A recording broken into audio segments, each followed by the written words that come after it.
Hello. For AP Biology or college biology, we're going to be focusing on one of the hardest topics there is out there for AP Biology or college biology, and that is photosynthesis. For Unit 3, Cellular Energetics, we are covering Section 3.5, which is all about the processes of photosynthesis. Please note the disclaimer listed below, and let's get started. So when we're talking about photosynthesis, some of this may be a recap, but I want to give you a brief general overview before getting into the nitty-gritty of photosynthesis.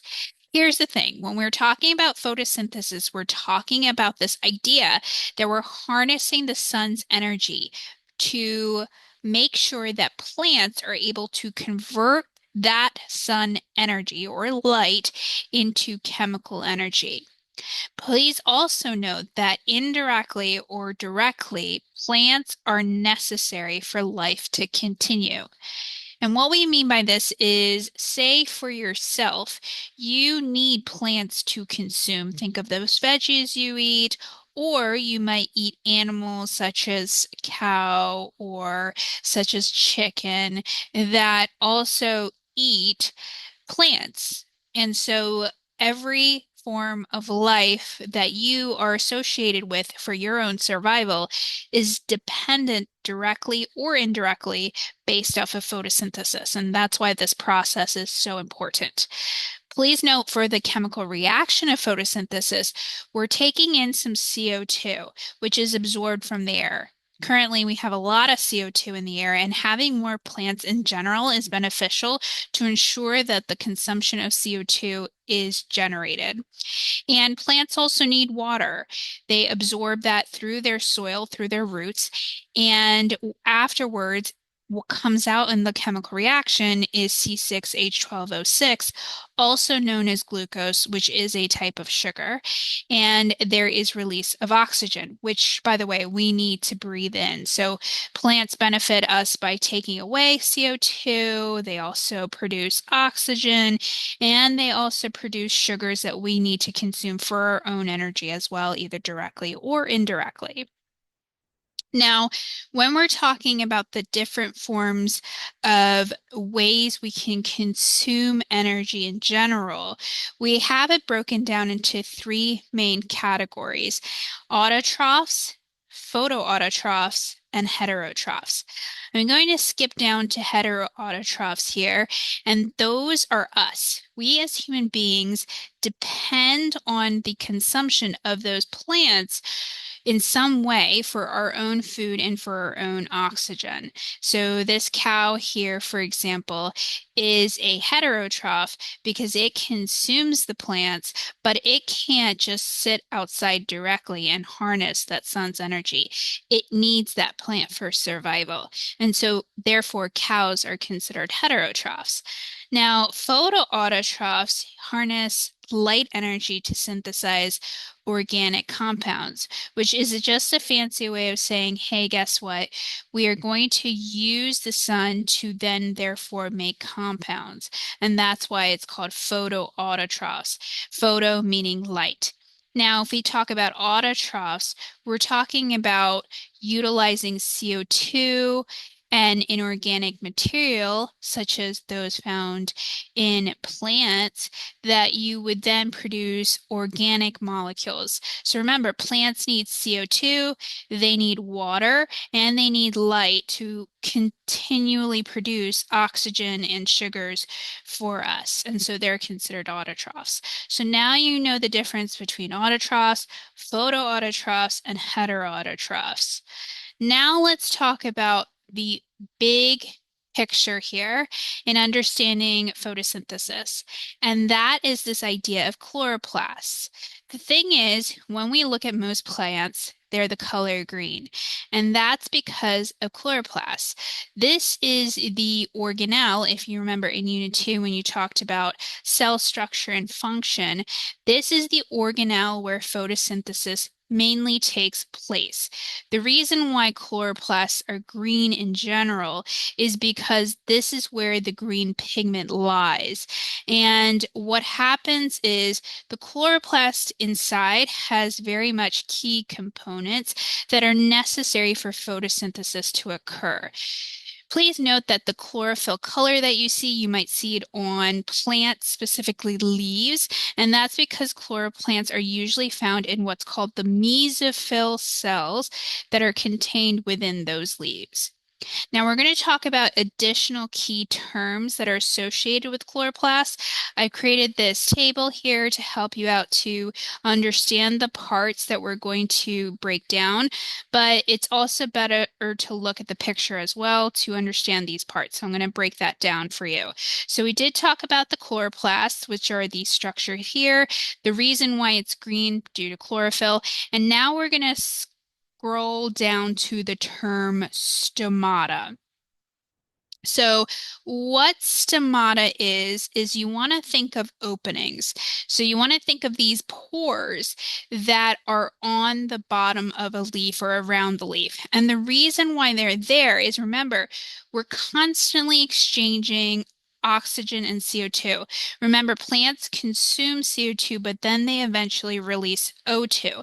And because of CO2 and O2 exchange, there has to be pores, which is the stomata that allows for that gas exchange. Now, in the leaf itself, it also has veins, which you don't see in this picture here. So I just want you to imagine those veins. If you look at a picture of a leaf or you look at an actual leaf, you could actually see sometimes those veins. And those veins are very important because if you think about a plant itself, if you plant a plant in the ground, the thing is we need to ensure that the water goes from the bottom to the top. Remember, when you water plants, you're not watering the leaf itself, you're watering the bottom, and it has to go from root all the way to the leaf itself. And that means that the leaves have veins essentially to ensure that they're able to consume the water that is necessary, and also if there is sugars that are released, C6H12O6, that can be exchanged as well. So those are the reasons why veins exist. Now, we also have what's called a stroma. So a stroma is this like fluid jelly-like structure that surrounds inside the chloroplast itself. And this is where we will talk about later on the Calvin cycle, which is the one of two parts that is necessary for photosynthesis to exist. Photosynthesis comes in two parts that we're going to talk about later, but you want to remember that second part is going to occur in the stroma, which is that jelly-like space. Now, we're going to talk about thylakoids. Now, if you see here, there are these discs and they form these stacks. So they have these discs, and you can see the discs here. This is an example of that disc. Maybe I should use a different color here. This is an example of that disc. This is an example of the stacks of discs, I should say. So the stacks of these discs are called grania, or granium for plural. So grania or granium. And they're pointing out the stacks of these discs. Now, if you're looking at the individual disc, that's called the thylakoid. And the thylakoid is important because the first of the two steps for photosynthesis occurs in the thylakoid. So the first step that we're going to talk about in just a second is in the thylakoid. The second step occurs in the stroma. Now, the space or between those discs are called the thylakoid space. So the discs itself that are lined up to become the grania have spaces in between them. And those spaces are essentially lumen or thylakoid space. Okay, so before diving into steps of photosynthesis, I want to capture the understanding of light and visible light, essentially, and understanding how to interpret absorbance. The reason why this is a high yield topic is because it's easy to get a graph or a picture, something similar to what you see here. and misinterpreting what it means. So I'm going to try to explain it to you because if you see an FRQ or you see a multiple choice question, you can solve that type of problem with ease. So here's the thing. Remember, the sun is harnessed by chloroplasts. The thing you need to know is that light in general is a type of energy. It is a type of electromagnetic energy, which is demonstrated in the form of wavelength. So if you ever see a little symbol like this, like an upside down Y, that means wavelength. And the light basically formulates different waves, and that's how you generate color. Now, we know that to be what's called the visible spectrum. So the visible spectrum takes these numbers, which are the wavelengths, from 380 all the way up to 750, and it demonstrates or shows different colors based on those wavelengths. So you can see here it gets smaller and then stretches out more, and those are the different wavelengths that basically demonstrate different colors. If you've taken a physics class before, you will know more in depth about that. But just note that in general, you go from this purple color all the way to this red color. And if you've ever heard of the term Roy Biv, that means that you have red, orangey, yellow, then green, then blue, then indigo, and then violet. So Roy G. Biv is a acronym to understand the color arrangements of the visible spectrum. So starting at red, going all the way to violet, or Roy G. Biv. Okay, now that we've recapped that and we understand the relationship, seeing that the different wavelengths, that shorter wavelengths associate with those purple colors and the longer wavelengths are associated with reddish colors, understand that when we're perceiving color on a plant, like let's say that we have a plant here and we have a green leaf at the end. That green leaf is green because the color that we see is essentially what is being reflected. Okay. So, for example, if we have chlorophyll in plants, they absorb all the colors of the light except for the color green, and that is why you see that green appearance. So this can be a tad bit confusing when you're looking at a graph. In the past, for exams and tests, they like to give this type of problem because it's easily misunderstood. It is a very small part of your knowledge for the AP biology exam. However, it's a very easily swept under the rug, forget about it, and don't remember it. So I just want you to remember this because you could see a question like this and easily make a mistake if you don't know how to understand the graph. So what I have here is a sample graph here, and usually what they do on a question is they won't give you a legend here. What they will do is they'll give you multiple different colors where they're saying, okay, they have some sort of absorbance, and they went ahead and graphed out the wavelengths that are demonstrated. So let's take a look at this green one here. Now remember, the test will be in black and white, so you won't actually see that green color, but let's just say that they do give you a graph here. And they say, okay, well, what color are you going to see with this line here? We know that its highest absorbance for this green color is around 400 to like 450 based on the numbers below. And again, it peaks at 600 to 750, which means that it's not peaking, or the bottom of that graph there. Let me go ahead and clear out everything. That bottom part there where it's not being absorbed is what we're seeing, which is around 500 to 550. So if you go back to the visible spectrum, you could see the 500 to 550 is that green range, which means we're being reflected that color. That's why you see the green. So they essentially could ask you a question like, hey, here's a line.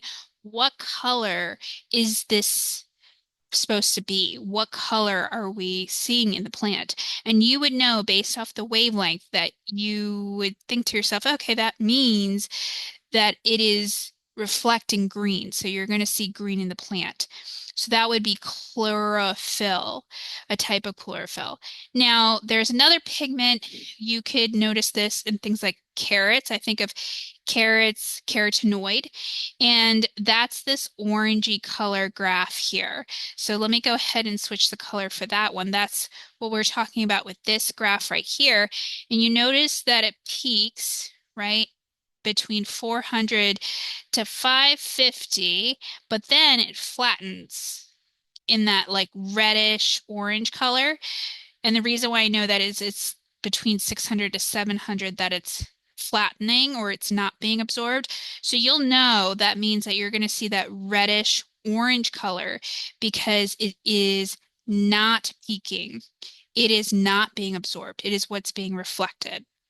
So I wanted to point that out. So if you get a problem and you're asked to determine the color that's associated with the graph, you now know, given what you know about the peak and the pits of the graph and their associated wavelength. Now let's talk about the stages of photosynthesis. Before we get into the real nitty-gritty, which often becomes very difficult for students to understand, we're going to give you a brief overview of the understanding of photosynthesis. Now, as a brief overview, there are two main parts of photosynthesis, two major big stories. The first part is the light reactions, and the second part is the Calvin cycle. You're expected to know what goes in, what comes out, and a little bit of in between. I also want to preface this by saying that in photosynthesis, we're talking about a cycle. So all of these processes are happening simultaneously. And that's important to note because when I say something goes in and something goes out, remember the way that it goes in and out is dependent on something else also going in and out. Okay, so the two main parts of photosynthesis are the light reactions and the Calvin cycle. In the light reactions, just like it says, it depends on some sort of light. So what goes in is light and water. Now, please note that this is all occurring in the chloroplast, but specifically for light reactions, this is occurring in the thylakoid. So when light and water enters, something called NAD plus and ADP also have to enter in the light reactions. However, what's coming from the outside environment is the light and the water, and what's coming from the inside the environment, meaning inside the plant itself, is NAD plus and ADP. What ends up happening is this all occurs in that thylakoid, which is located in the chloroplast. So that's important to note as well. So what ends up happening is once this all churns and the light and the water and the NADP and the ADP all react together, what happens is water ends up splitting. So the oxygen ends up being released and the H actually ends up attaching to the previous NADP that entered, then producing NADPH and what we like to call ATP or energy. Now, it doesn't just stop there because the NADPH and the ATP, alongside with external CO2 or carbon dioxide, basically help churn the second part of photosynthesis, which is called the Calvin cycle. So ATP, NADPH, and CO2 all enter the Calvin cycle, which occurs in the stroma to then produce sugars or C6H12O6.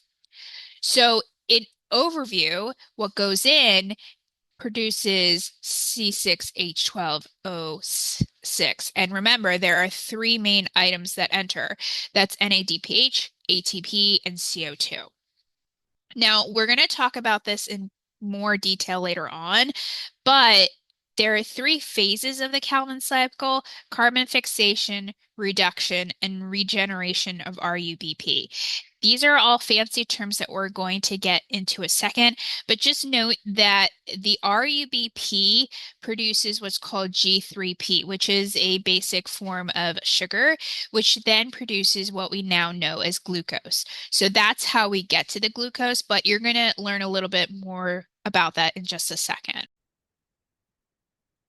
Now let's talk about the stages of photosynthesis, specifically the first of two stages, which is the light reactions, which is dependent, remember, on water and light essentially. This is probably one of the most detailed steps that you are expected to know for the AP biology exam. There's a lot of details. And one of the things is it sort of highlights the understanding of not only biology, but the foundations of biochemistry, which I think is why they give this more in questions in the later years. I've seen a couple of questions pop up here and there where they either integrate it into an FRQ or they ask some sort of multiple choice question related to the steps of photosynthesis because it is so detailed and it's an easy way to confuse students. In this slide, I hope to break this down for you so that way you understand the steps that are here.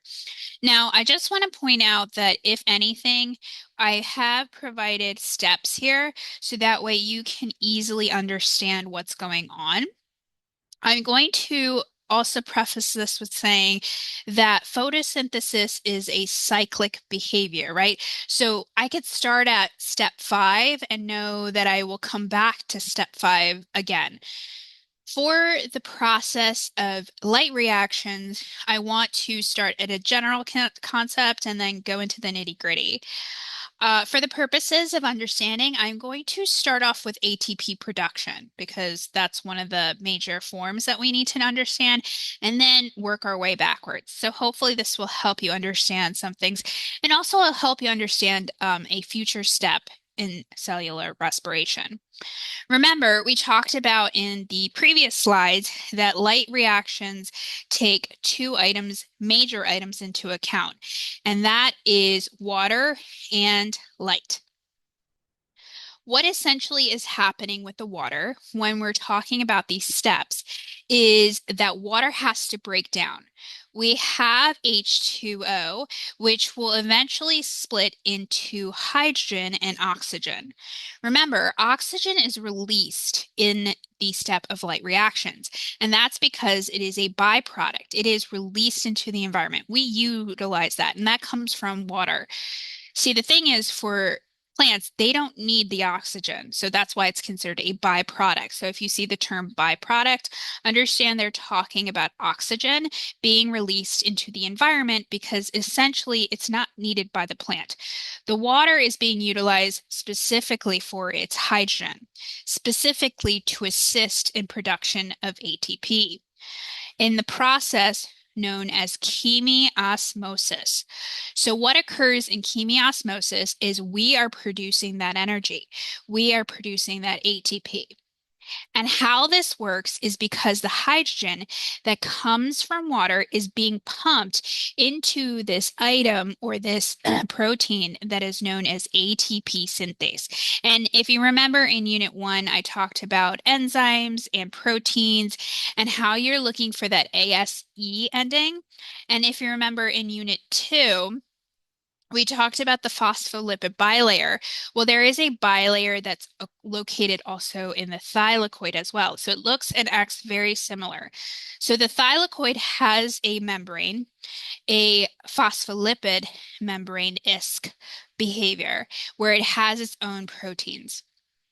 The ATP synthase works by taking the hydrogens that come from water and pumping it through the ATP synthase against the concentration gradient.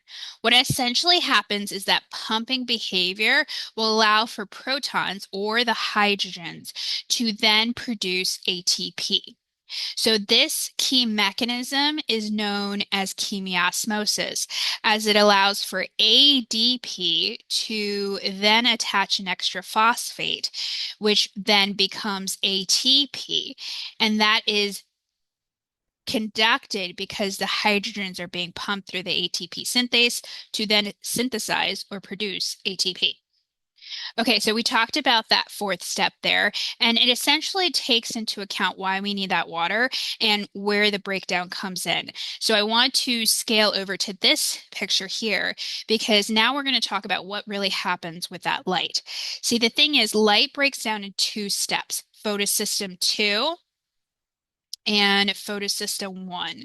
So this is photosystem 2 and this is photosystem 1. Photosystem 2 occurs before photosystem 1. This is very important. Fun fact, put it in your brain, in your memory, because they could give you a question which gives you like the order in which the electrons flow. And often students get confused and will select that it's photosystem 1 that comes first and then photosystem 2. Please be aware that's not the case. It's photosystem 2 that happens first and then photosystem 1. In photosystem 2, what's happening is you take the light, you are being absorbed, and you're exciting the electrons in what's called P680. So P680 is going to excite those electrons and allow the electron transfer chain to conduct.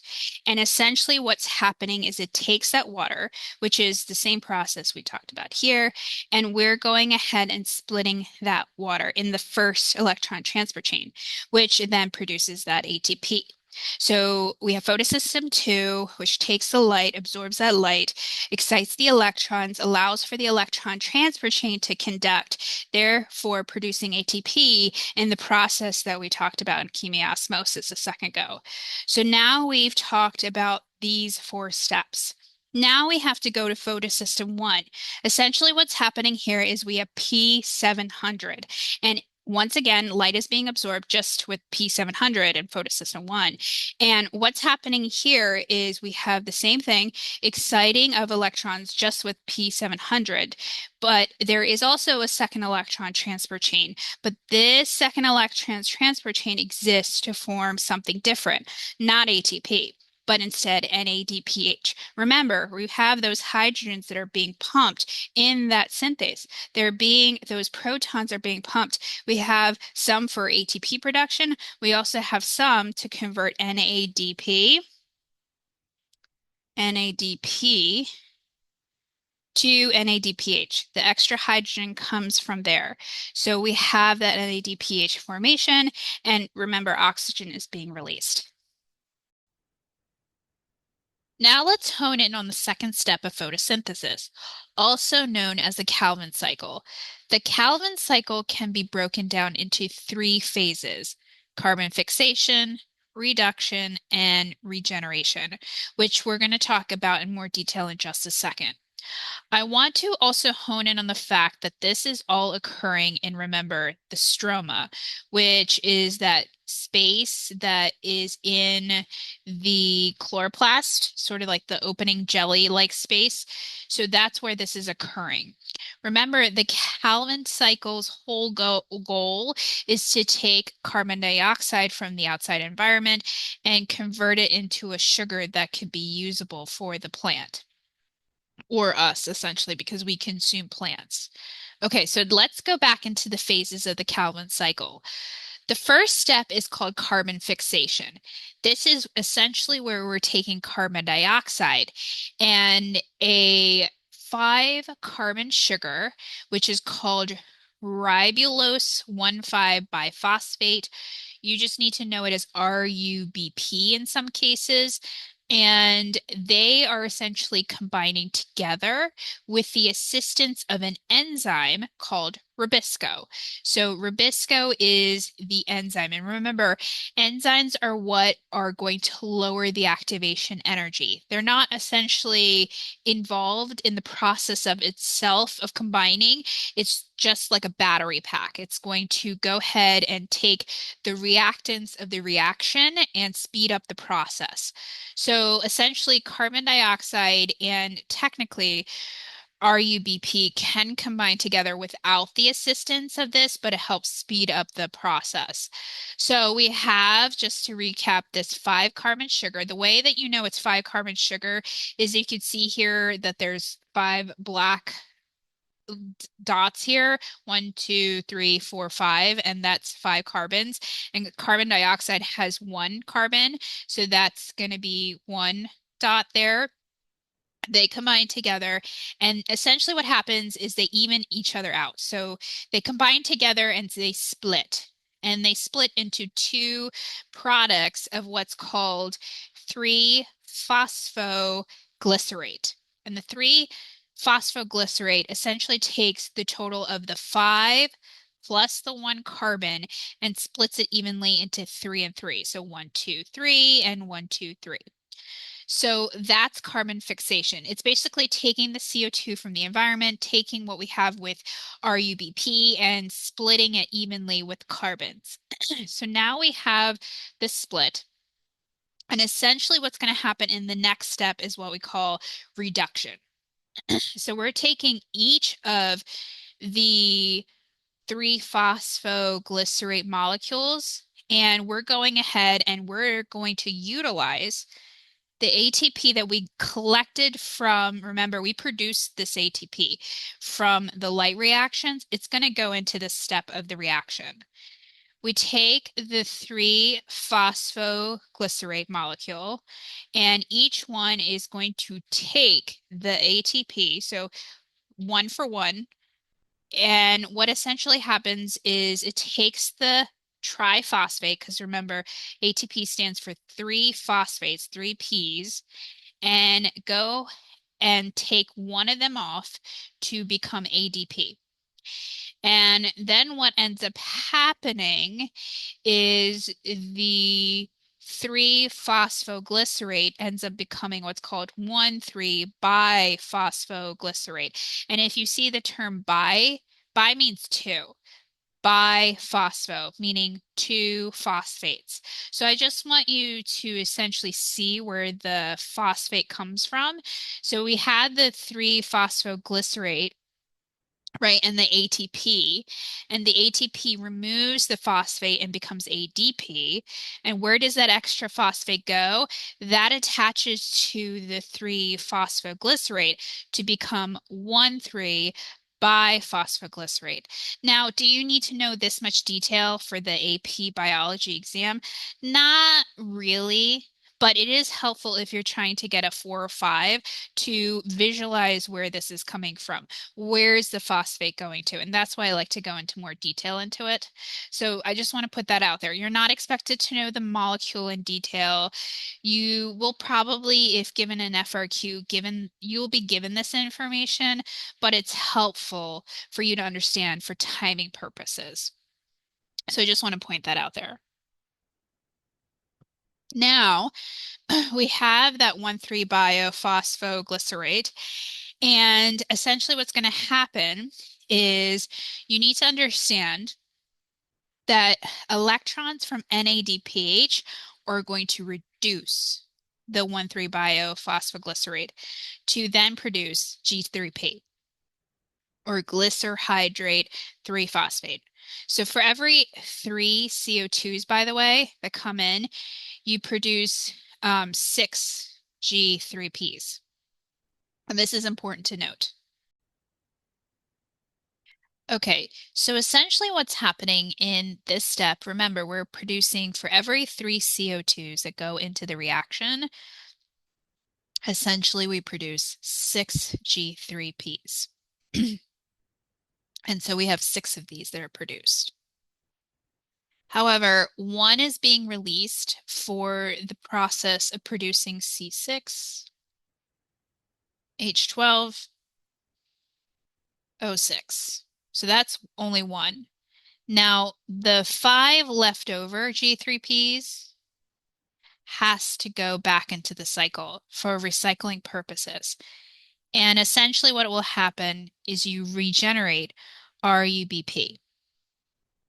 So you regenerate RUBP.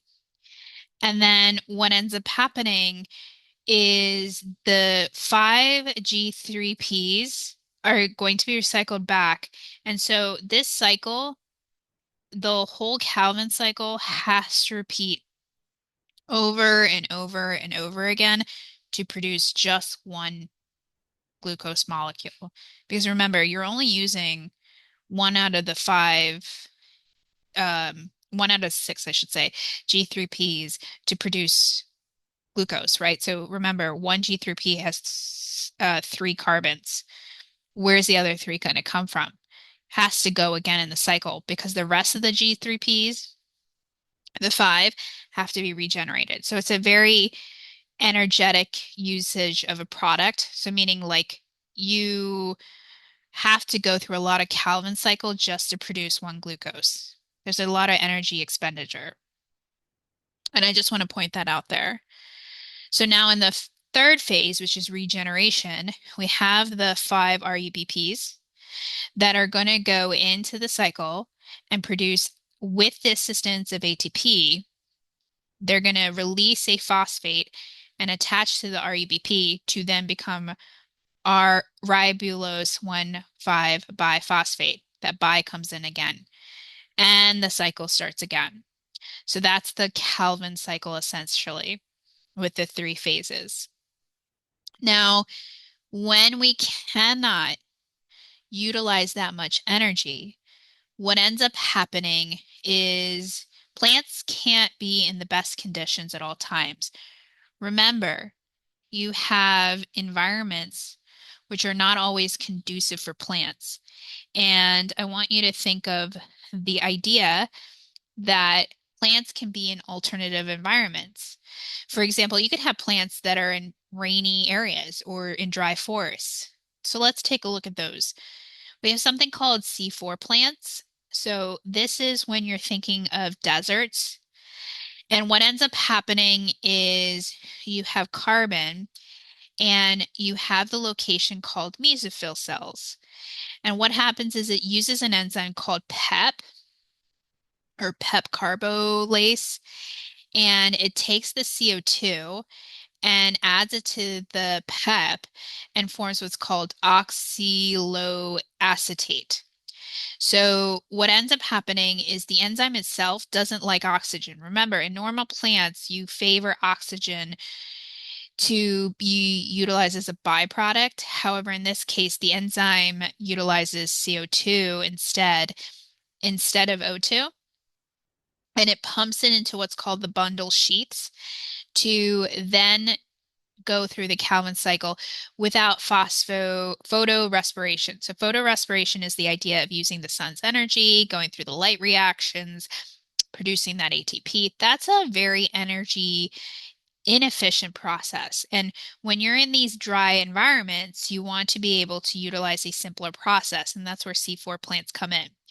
They utilize the enzyme of PEP carbolase to then take the CO2 and harness it to then get pumped into the bundle sheets and then produces sugar that way. And this is great for those deserty, hot, sunny environments. Now, cam plants is another form. So this is in the stomata, and what happens is it only opens at night. So remember, stomata is those, they have those pores, right, that exist in chloroplasts. And what ends up happening is it will take the CO2 only at night to then conduct the storage that is needed. And then during the day, they use these storage units that have the acids to take the CO2 to go back into the Calvin cycle. And the purpose of this is so that way if you're in an environment that does not have a lot of water, you can serve the water by only utilizing certain conditions during different times of the day. So those are what cam plants are. They're dependent on the timing of the day. C4 plants are dependent on CO2 activity. Okay, so let's try a quiz question. So take a moment, read the question, and pause the video if you need to, and then unpause once you're done. Okay, let's try to solve this problem together. It says, which of the following sequence correctly represents the flow of electrons during the light-dependent reactions of photosynthesis?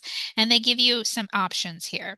So one of the things that I see immediately is they have the incorrect answer choice going from photosystem 1 to photosystem 2. Remember, this is a common misconception. It usually goes from photosystem 2 to then photosystem 1. So off the bat, I don't like answer choice D. Also note Calvin cycle for answer choice B is not favored because Calvin cycle is part of this, not the light dependent reaction. It's that second step.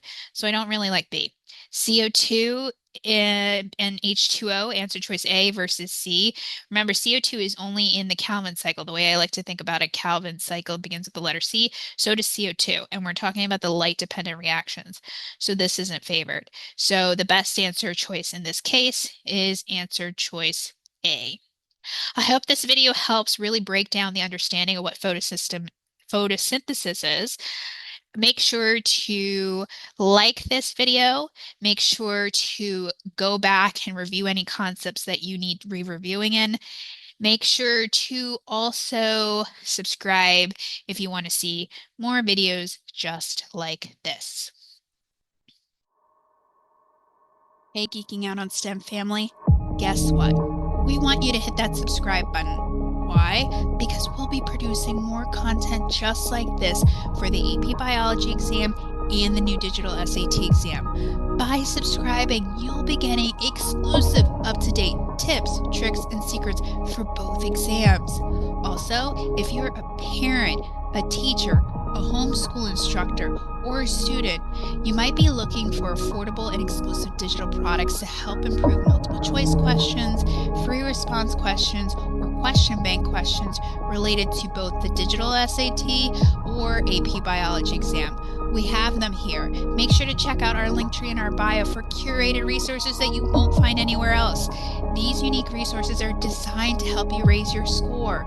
By hitting the subscribe button, the more subscribers we get, by the way, the more videos we can make. So make sure to join our family to ensure that you get a perfect score for both exams. We can't